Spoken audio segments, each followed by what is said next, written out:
If you had enough of stopping your training or watching your kids be uncomfortable at games and practices, that's what this video is about.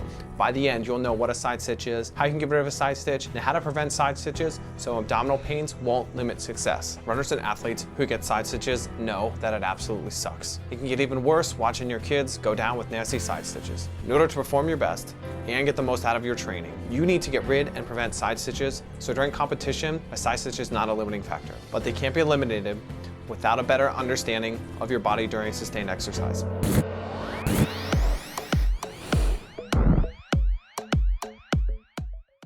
All right, let's get acquainted with side stitches. Hello, side stitch. Hello, Mark.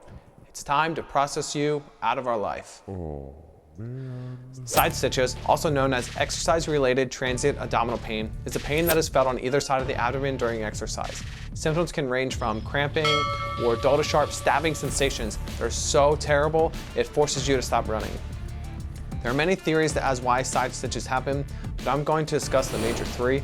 It's important to understand each theory because a side stitch can occur from any of the major theories. First theory is a lack of blood flow to the diaphragm. The diaphragm is a sheet of muscle that extends across the bottom of the rib cage that helps you breathe. A lack of blood flow can happen in many ways, but during exercise there are two main contributors. One, restriction of blood flow can be caused from eating large meals or heavily drinking fluids prior to running, as blood flow is diverted to the stomach in the GI tract to aid in digestion. Therefore, the act of digesting food will pull more blood away from the diaphragm, potentially causing a side stitch. Two, blood can be restricted from the diaphragm because running causes an increase in abdominal pressure pushing up against your diaphragm.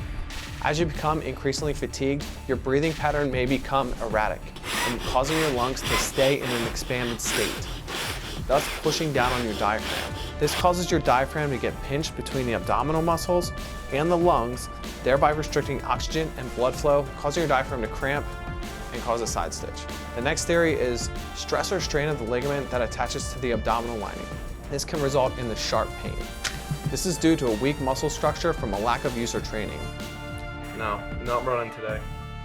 Which happens when your organs are bouncing around from improper running form, or if there's too much food or liquid in the stomach prior to running.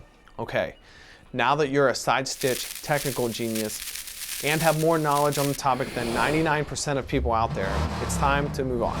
How exactly can someone get rid of a side stitch? Well, the best way to get rid of a side stitch while resting is to crouch over at a 45 to 90 degree angle and grab the side that you're experiencing pains in.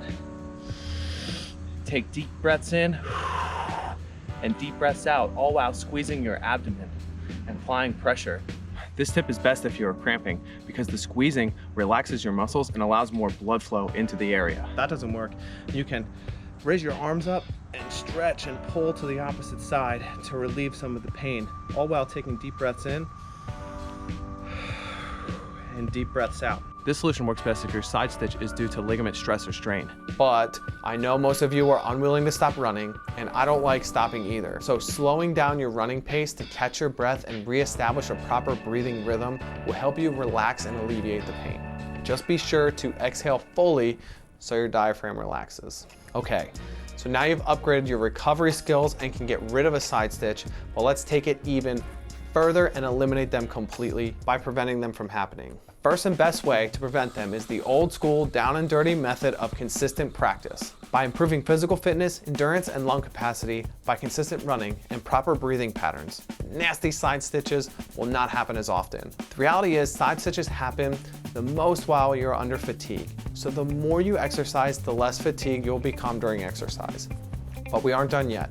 There are also other ways to prevent side stitches. These include not eating or drinking a lot of fluids prior to running or working out. You want to make sure that the food and beverages you ingest have time to digest, to prevent it from bouncing around your stomach and diverting blood from your breathing muscles. Also keep in mind that drinking fruit juices and fizzy beverages such as sodas or seltzers take extra time to digest, so they are best saved for another time. Strengthening your core can also help prevent side stitches. Having a strong core reduces the movement of your abdomen while running or exercising. A strong core leads to less strain or stress on the ligaments and membranes, as well as keeping your internal organs in place while running. You can also work on improving your running gait.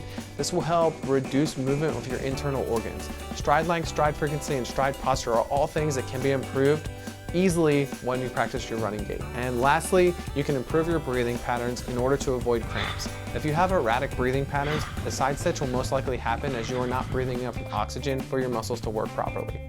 This also includes your breathing muscles like the diaphragm. So make sure you're breathing properly by taking full, deep breaths while running. If you want more information on this topic, please check out my breathing while exercising and how to catch your breath fast videos.